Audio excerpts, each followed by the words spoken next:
Ku Lwokubiri lwa Ssabbiiti ewedde, abavubuka abeekazaako ba Gen Z batandika kaweefube waabwe gwe baali baludde nga balangirira ku mikutu gimugattabantu okwekalakaasa okulaga obutali bumativu ku buli bw'enguzi obukudde ejjembe mu ggwanga.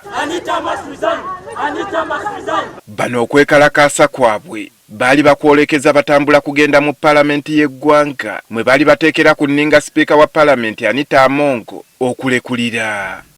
Wabula enteekateeka zaabwe zaalinnyibwamu eggere ab'ebyokwerinda era abasoba mu 7 baakwatibwa ne batwalibwa mu mbuga z'amateeka nga Ssabbiiti eno abamu ku bo batandise okuteebwa ku kakalu ka kkooti.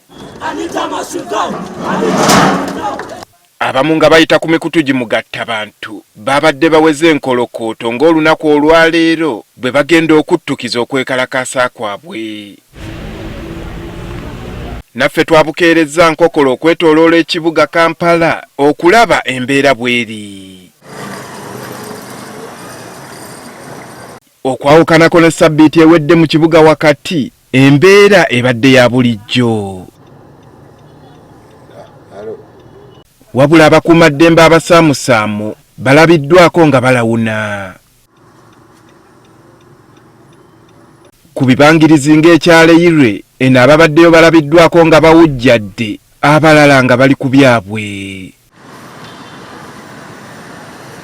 Ku Nassau Road abeekalakaasi we baasinga okusinziira okwolekera Paalamenti ng'oggyeko amaduuka amaggale ku kwekalakasa kw'abasuubuzi okwalangiriddwa eggulo ku nkola ya Ifreeze, embeera naye ebadde nzikakkamu.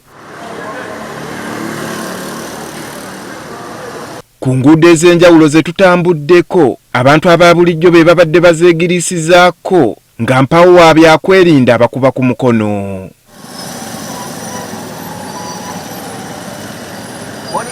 N'enkulungo eziri mu kibuga Kampala, abakuumaddembe abasaamusaamu ababaddemu nabo babadde ku byabwe.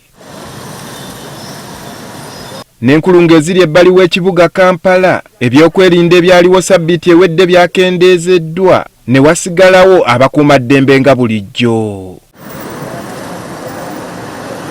Ekire ky'enkuba ekitonye nga kye bagoba mu ggulu kye kitunnyudde, naye nga we tubijjiddemu enta ng'abatambuze buli omu asala ntotto, butya bwanga ng'amataba aganjadde mu kibuga. Andrew Kaggwa, Agafeeyo, Spark TV.